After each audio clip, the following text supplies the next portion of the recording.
ব্যবসায়ীরা বলছেন ধানের দাম বৃদ্ধির কারণে মিল গেটেই দাম বেড়েছে চালের। কোথায় যাব আমরা সাধারণ মানুষ? আমরা শ্রমিক, দিনমজুর, দিন আনি দিন খাই। আমনের ভরা মৌসুমে বাজারে নতুন চাল এলেও দামে স্বস্তি আসেনি। সারা দেশে আবারও এক দফায় বেড়েছে চালের দাম। পাইকারি বিক্রেতারা বলছেন দেশের বিভিন্ন স্থানে মিল পর্যায়ে চালের দাম বেড়েছে, আর এরই প্রভাব পড়েছে খুচরা বাজারে। আর অন্যদিকে চালকল মালিকদের দাবি, কিছু মধ্যস্বত্বভোগী অবৈধভাবে ধান চাল মজুত করার কারণেই চালের দাম বাড়তি। বিস্তারিত প্রতিনিধিদের পাঠানো তথ্য ও চিত্রে ডেস্ক রিপোর্টে। চালের বাজারে বেড়েই চলেছে অস্থিরতা। দাম বেড়ে যাওয়ায় অস্বস্তিতে পড়েছেন ভোক্তারা। সবচেয়ে বেশি বিপাকে পড়েছেন নিম্ন আয়ের খেটে খাওয়া মানুষ।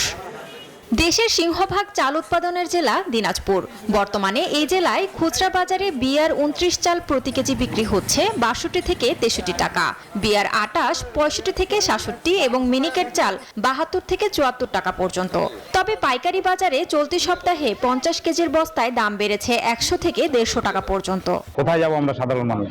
আমরা শ্রমিক, দিনমজুর, দিন আনি দিন খাই। 3.5-4 টাকা বেশি সব প্রতি মাসে, এই জন্য দুর্ভোগ বাড়াই যাবে মানুষের। এটা দেশের সরকারকে দেখা দরকার। ব্যবসায়ীরা বলছেন ধানের দাম বৃদ্ধির কারণে মিল গেটেই দাম বেড়েছে চালের।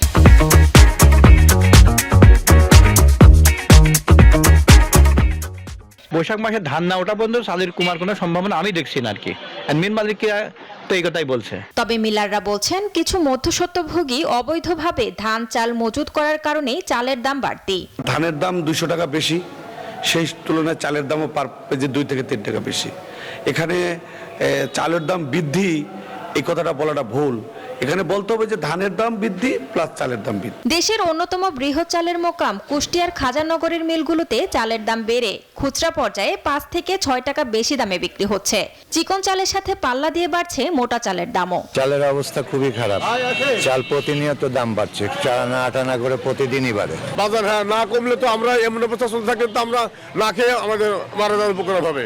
বাজার তদারকির সাথে জড়িতরা বলছেন চালের বাজার নিয়ন্ত্রণে মিল মালিকদের নজরদারির পাশাপাশি সব ধরনের চেষ্টা অব্যাহত আছে। তাদের ক্রাশিং কস্ট কত এবং কি পরিমাণ তারা চাল প্রসেস করেছেন এবং সেই চালগুলো কত রেটে বাজারে ছাড়ছেন এবং তাদের লভ্যাংশের পরিমাণ কত, বিস্তারিত খুঁটিনাটি বিষয় উল্লেখ করে আমরা ইতিমধ্যে তাদেরকে কৃষি বিপণন আইন 2018 মোতাবেক নোটিশ জারি করেছি। এদিকে বগুড়ার বাজারে গেল 15 দিনে পাইকারি ও খুচরা বাজারে প্রতি কেজি চালের দাম বেড়েছে 3 থেকে 6 টাকা। আমরা গরিব মানুষ দিন কামাই করে মানে খাওয়া খুব কঠিন হয়ে যাচ্ছে। আমরা 72 টাকার উপরে কিনা, তারা এসে বলতেছে ভাই 72 করে লিখলাম 2 দিন আগে, কিছুই করার নাই। আমনের ভরা মৌসুমেও চালের বাজার নিয়ন্ত্রণ করা সম্ভব না হলে আরও বিপাকে পড়বেন বলে মনে করছেন নিম্ন আয়ের মানুষ। Desk report, news 24।